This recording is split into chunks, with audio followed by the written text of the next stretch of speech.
All right, what is going on, everybody? How is everybody doing today? Welcome back here today to the return of the Just Ballin podcast. Yeah, we are fully back here. It is not going anywhere. Been on a long hiatus. If you guys have been a fan of the channels, the podcast, you remember I was probably 30 episodes deep into the podcast back in 2020. Basically, it ended when we were in a dry spell of no basketball, basically from when the season shut down in March of COVID to August. The podcast ended there, and then I kind of had a lot of stuff going on with school, full-time work, and here we are, almost 4 years later, bringing the podcast back, and we're going to be on Apple Podcasts, we're going to be on Spotify, and on YouTube as well. Full video version, hopefully have a nice little backdrop as well. Got my 2 plaques from Six Rings of Steel and Sross. Can finally put those somewhere. Got a nice IKEA clock. Got a tidbit I got for a birthday gift from a friend.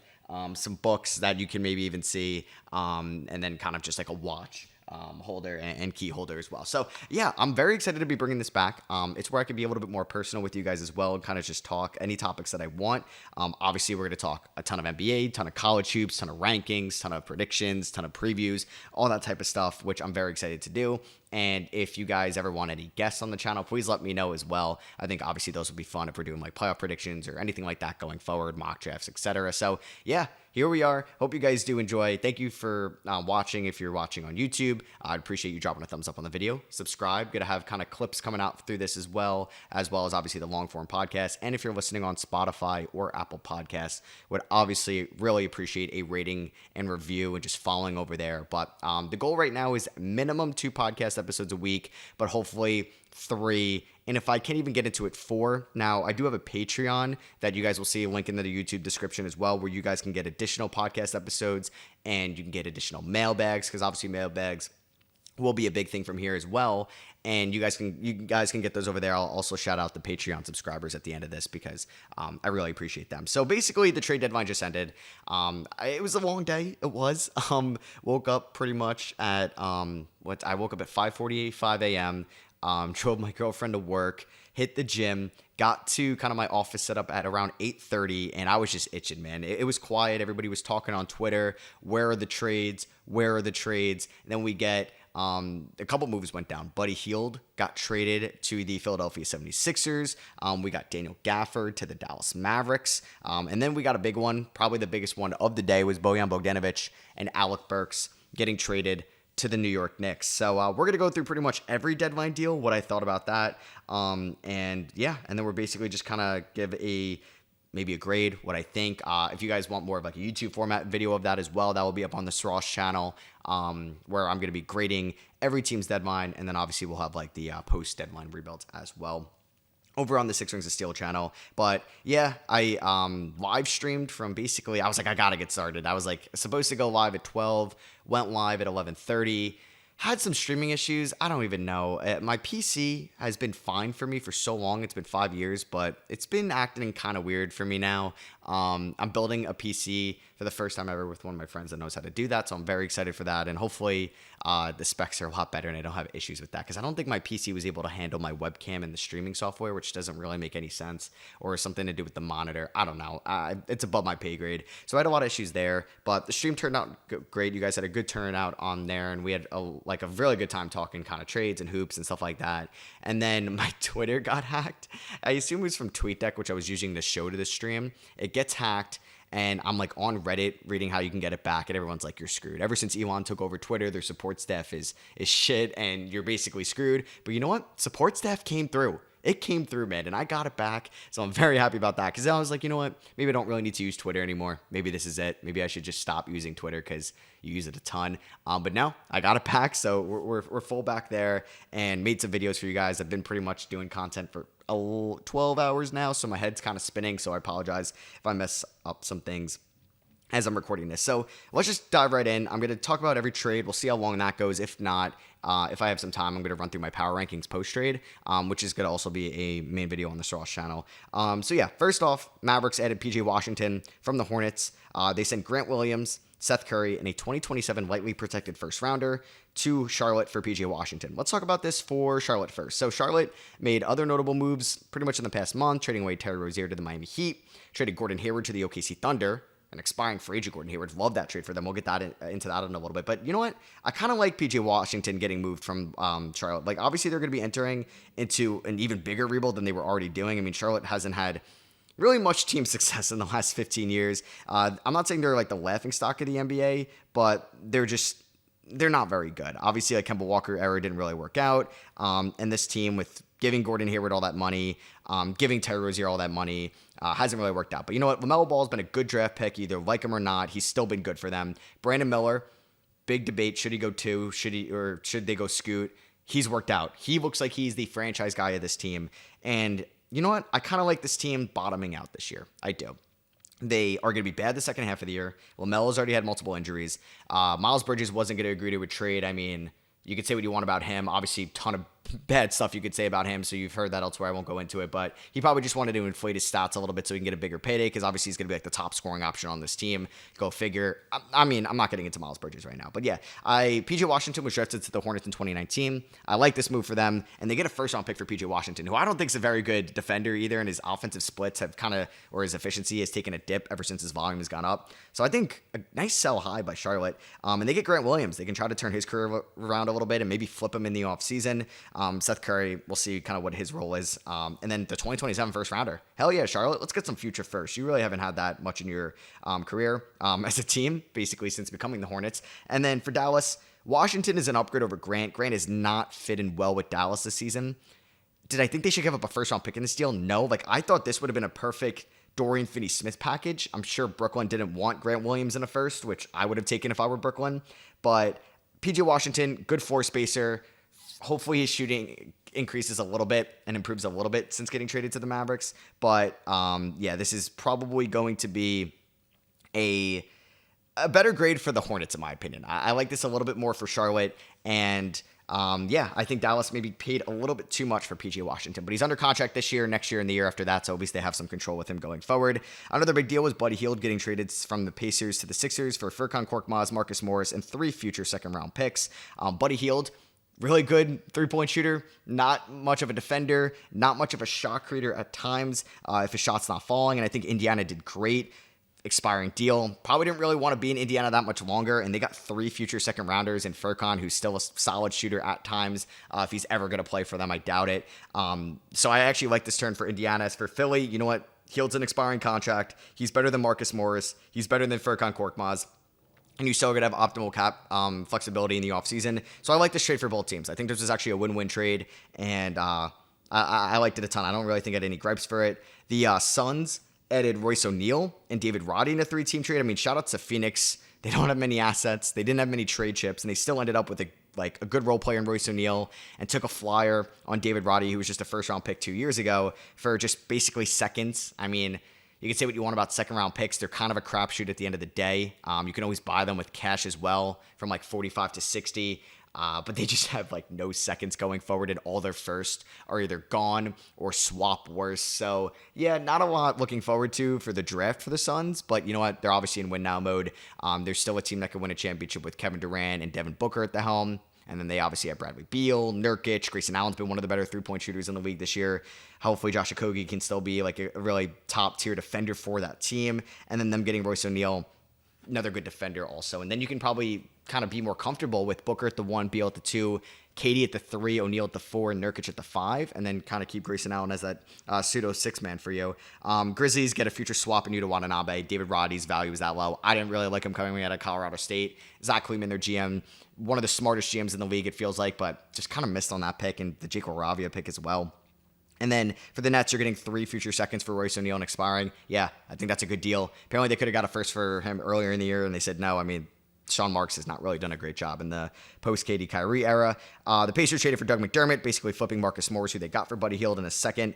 For McDermott, sure, get some floor spacing. This team needs defense. I mean, yeah, you lost some three-point shooting moving Buddy Hield, but you still have one of the better three-point shooters in the league in Aaron Nesmith. Halliburton's an elite three-point shooter, and I just feel like this move is fine. You know, it's a 2029 second rounder. Doug McDermott's probably more valuable to you than Marcus Morris is, so I'm cool with that. And then let's get into the New York Knicks trade. All right, so my New York Knicks, yes, my favorite team, acquired Alec Burks and Bojan Bogdanovic from the Detroit Pistons in exchange for Evan Fournier, Malachi Flynn, Quentin Grimes, Ryan Arcidiacono, and 2 future second rounders. Okay, so when this trade happened, there was a lot of deals going in, and then Alec Burks, like Shams, I think it was Shams' first report said Alec Burks was getting traded for Quentin Grimes and seconds. And I remember looking at my phone saying, what?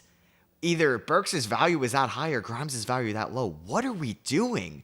I'd rather just take the flyer, like take the rest of the season with Grimes and move him in the offseason in a larger deal. Why would you do that? And then a couple minutes later comes in, Bojan Bogdanovic is in the deal, and the Knicks are basically throwing the seconds, Grimes, Arcidiacono, Flynn, and Evan Fournier. And I'm like, oh my goodness, they didn't even have to give up a first-round pick.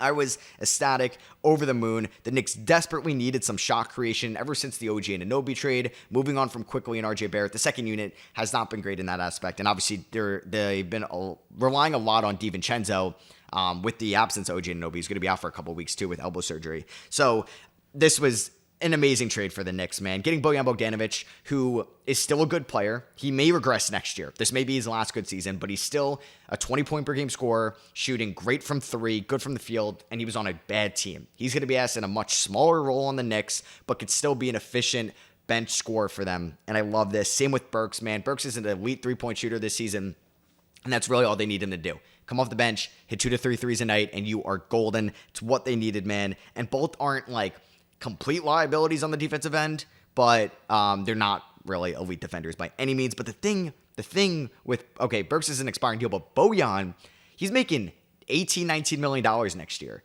And it's under contract, fully guaranteed, so he's back on the Knicks. That is, once again, an Evan Fournier trade asset, tradable contract. And they were able to keep all their first-round picks in this deal. They're probably adding 2 in this upcoming draft. They have their first-round pick, and they have the Mavericks' top 10 protected pick. I don't think it's going to be in the top 10. So the Knicks could add 2 first-rounders in this draft and potentially have another deal on the table if they really think that there's a limit to their ceiling currently and they need to make another larger move. Boom, there it is. So that's why that was just another layer to the trade. Because if Bojan was an expiring, I'd be like, ew. Or if Bojan was expiring and Burks had 2 years left or like another year left, I'd have been like, all right. I mean, like, we're going all in this year, which I like, I respect, but that's kind of tough to stomach. But, you know, Bojan is under contract next year, which makes me very happy. I love this trade for the Knicks. I didn't really get it I like Quentin Grimes next to Ivy and Cade as a complimentary piece, and he could probably be a good player under Monty Williams' system, and he could have more confidence, brighter. I guess the lights are less bright in Detroit, and he can have more of like a green light and a trigger to shoot. But he was not really great for the Knicks, very inconsistent. The defense was still fine, but he's a hard player, and Detroit will like him. He's a good player, and I'm going to miss him in New York. But I'm very happy with this trade. I thought this was the best trade of the deadline, and I don't think this is me being biased because every outlet is saying this. Everyone's giving the Knicks praise, so hey, I'm going to do a victory lap from the Knicks. I'm going to give them some praise. Let's go. And yeah, I thought Detroit maybe could have got a first for Bojan. So I was a little surprised when that didn't happen for them. Next up, we had the Nets acquiring Dennis Schroeder from the Raptors for Spencer Dinwiddie. And they also got Thad Young in that deal. I thought this was fine for Brooklyn. Dennis Schroeder is objectively better than Dinwiddie, and they didn't have to give up any picks to do so. They just had to take on Thaddeus Young. As for Toronto, why do this? Not even getting seconds in this deal. I guess they just tried to shed cap because they're going to have to give Barnes the rookie max extension this offseason. And you're going to want to pay quickly, I assume, probably at least $20 million. So they're going to have a lot of money tied up to those guys. RJ Barrett's making a lot of money. Jakob Poeltl's making a lot of money. I guess maybe they wanted to shed a little bit of cap next year. I don't really know if they're going to do anything in free agency, but it was a little bit of a head-scratcher deadline for Masai Ujiri. They have another trade that happened as well. So the Mavericks and Thunder swapped first. So the Mavericks received a 2024 first. Thunder received a 2028 first-round swap. The Thunder have so many draft picks. They were like, we can't really draft 7 guys. We got to get off one of these picks. And then the Mavericks leveraged that first that they got for the swap and Rashawn Holmes to get Daniel Gafford. Love this trade. Love this trade for Dallas. I don't really know what Washington's thinking. Like, that first-round pick, probably going to be in the 20s. So it's the Thunder's first round pick. It's like in part of that swap situation, like Indiana's involved in that as well. I don't really get this for Washington because say that pick's 20, we'll say 22. Would I rather have Daniel Gafford or the 22nd pick? Most likely Daniel Gafford. I don't know. I mean, there's some good bigs in this draft, like Yves Missi from Baylor, Khalil Ware from Indiana, Cal Filipowski from Duke, Donovan Clingan from UConn. That could be there. Some of those guys could be there when this pick is happening, but I like Gafford. Gafford's already good. those guys are unknown. So, like, who knows what's going to happen with them. So I like this trade a lot for Dallas, and they could take some of the pressure off of Derek Lively's back. He's 19. He played 41 minutes the other night. Like, get another big man. And Gafford is probably one of the better big men that Luka has ever played with in Dallas, which is funny because DeAndre Jordan was at the end of his career. Kristaps on the defensive end wasn't great. He was still recovering. No to Maxi Kleber, Dwight Powell, Rashawn Holmes. So, yeah, I'm glad they have Lively and Gafford. Washington gets another first, but I would have liked if they got this type of first-round pick for Tyus Jones, not for Daniel Gafford. So I like this trade a lot more for Dallas. You had the Raptors acquiring Kelly Olynyk and Ochai Agbaji for Otto Porter, Kyra Lewis. Both probably won't be back in Utah. And a 2024 first-rounder. Now, this first-rounder, I mentioned Indiana being involved in like the in the Houston Clippers OKC swap wars. This is, I meant Toronto, not Indiana. It was in the Siakam deal. So it's a late first rounder for Olynyk and Agbaji. I get it for the Raptors. I get it from the point of view that, you know what, do we want to add the 28th pick in the draft? Is this going to be like Carlton Carrington from Pitt? I'd rather just have Ochai Agbaji than that player, which I can get. It's a weaker class to a lot of people. But I don't really get, like, if you could have got this deal done with multiple seconds for Ochai Agbaji, I think I would have liked that a little bit more. Do you really need Kelly Olynyk? They didn't flip him. They're going to want to re-sign him. He is Canadian, but he's towards the end of his career. Is he going to re-sign in Toronto? Do you want to pay him a decent amount of money to re-sign? I don't really know. I thought it was weird that Toronto wanted Kelly Olynyk. We thought he was going to end up in like Philly or Boston or Sacramento, and he ends up in Toronto, a team that is not making the play-in tournament, it looks like, going forward. So, interesting deal. Shout out to Utah getting another first. I mean, let's see something from at least Bryce Sensabaugh going forward. The dude's been bad in the G League, but I'm glad we get to see more Taylor Hendricks after this deal as well. 76ers basically did a salary dump, moving Daniel House, cash, and a second to Detroit. They got a second in return, probably clearing up money to be under the luxury tax so they can get Kyle Lowry in the buyout market. We know the Pistons acquired Simone Fontecchio from the Jazz for Kevin Knox and a future second-round pick, and the rights to Gabriel Procida. Not going to say I know much about him. This trade was fine. I thought Detroit, Fontecchio could be a good three-point shooter for them towards the end of the season. Thought he was a nice, locker room presence for Utah. Celtics landed Xavier Tillman for Lamar Stevenson 2 seconds. I like this for both teams. Tillman's going to lead Memphis at the end of the year. They had a plethora of big men. Get multiple seconds for him. And then Boston, low-cost move, gives them some more big man depth. Makes sense. And those are pretty much all the trades that happened today, which is kind of crazy. The trade deadline was definitely tamer than it's been. I mean, I just did a video on the Straws channel on the 2022 deadline where we saw James Harden, Ben Simmons, Sabonis, McCollum, Halliburton, Derek White, Kristaps Porzingis all get moved. That trade deadline was insane. Last year, leading up to the deadline, we saw Kyrie and Kevin Durant get traded, and then obviously some other moves like Josh Hart on deadline day. Yeah, it was interesting not having a notable deadline. I mean, we saw multiple trades happen earlier this year. Say we had Harden get traded to the Clippers, Knicks getting Anunoby, and the Pacers getting Pascal Siakam this week. We'd been like, oh my God, this is an elite deadline. But a lot of big moves happen in the regular season leading up to the deadline. So that's why it was a little bit, I think, tamer than usual. We saw Rozier also get moved as well. Surprised to see Bruce Brown not get moved. Toronto wants to keep him and then possibly trade him in the offseason. If they got a first-round pick on the table, I don't know why they didn't trade him, but sure, I still don't know what they're trying to do in Toronto. They're still kind of in that weird tier, and if they end up with the 7th pick in the draft and they don't get it and it goes to San Antonio, you can look at this deadline on why that happened. Very surprised Chicago. Come on, dude. Chicago didn't make a single move.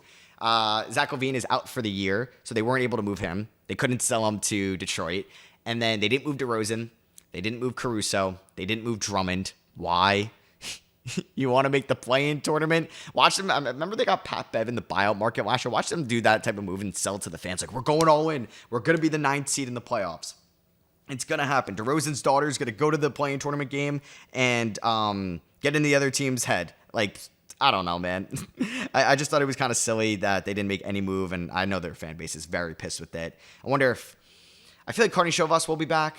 But will Billy Donovan be back? I would think so. I mean, Kobe White is such a bright spot for them, but DeRozan may leave for nothing. So they couldn't get 1 second rounder for DeRozan. Not one, really. Or even some contracts, salary going forward that you could flip next year.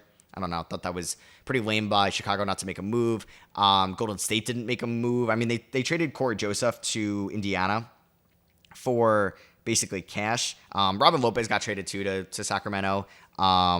As well, and then released basically. And then we saw Philly add Pat Bev for campaign, which I liked for Milwaukee. Philly traded Philly acquired Pat. Oh my God, I'm an idiot. Milwaukee acquired Pat Bev. Philly acquired Campaign in a future second. That took me way too long to say right there. So I like that because Milwaukee needs some defense. I mean, there were some other minor moves. I guess I kind of glossed over, like Celtics got Jaden Springer. Kings got Blazers, got Delano Banton. Kings got Robin Lopez and then released him. Any other deals that I mentioned the Pat Bev one right there. Gordon Hayward to the Thunder. I guess I could have talked about that one a little bit more, but shout out to the Hornets getting Trey Mann. I'm excited to see him in a much more expanded role in Charlotte because he was good before OKC got too good and really couldn't give him much playing time. So I'm excited to see him there. And OKC gets a veteran like Gordon Hayward at the playoffs. I thought they would have added somebody that could defend, rebound a little bit, but they went with the Gordon Hayward route, which was a little bit interesting, I will not lie. Minnesota added Monty Morris. They needed to add a point guard. Maybe Tyus Jones was too expensive, so I like that deal for them. And yeah, that's pretty much kind of most of the trades that went down. Golden State didn't make a move. Was mentioning that before. They couldn't have traded Clay. You're not trading Draymond. Probably weren't going to get equal value for Wiggins. You're really selling low. Chris Paul is really just in there for salary filler. Nobody's giving up a real asset for him as an expiring, aging point guard that's been hurt this year. Kuminga's breaking out, so obviously they didn't want to move him. I'm surprised they didn't see if there was a Moody trade out there, but they didn't want to trade draft capital either. And then the Lakers didn't make a move. Chris Haynes said that they're going to wait till the offseason till they have 3 first-round picks to trade. Why? Who knows if LeBron's going to even be back next year? Who knows if he's even going to be playing in the NBA next year? But I'm fine with that. That's why I didn't want them to trade the 2031st for a guy because who knows what your team is looking like then. So I think they were smart just to stay pat. Maybe they catch some momentum in the playoffs as they're fully healthy. We'll see. I doubt it, though. Denver didn't make a move, didn't feel like they needed to. Same with Cleveland, but I would have been a little bit more excited if they did make a move. And then Miami obviously really couldn't do too much after the Rozier deal. But they could be in the buyout market as well. It looks like Spencer Dinwiddie's getting bought out. Killian Hayes got released. I think he'll end up in San Antonio. Joe Harris got released. Daniel House got released. So a couple guys got released. I don't think Kelly Olynyk's going to get bought out. That would be kind of crazy if that did happen. I don't really see that happening at all. And yeah, Atlanta didn't end up making one trade after everybody thought they were going to be the deadline seller. They were going to move maybe DeJounte Murray, maybe Clint Capella, maybe Sadiq Bey, an expiring contract, but none of that happened, and they stayed pat. So yeah, the deadline was Tamer, as I mentioned before, but I think it was still fun. We had some notable moves this year. I'm kind of excited to not have to worry about missing any trades if I'm not on my phone or if I see a Woj tweet and I'm like, oh my God, did somebody go down? Am I about to make 3 videos right now in the heat of the moment? But no, we get a little bit of relaxing time until the buyout markets happen.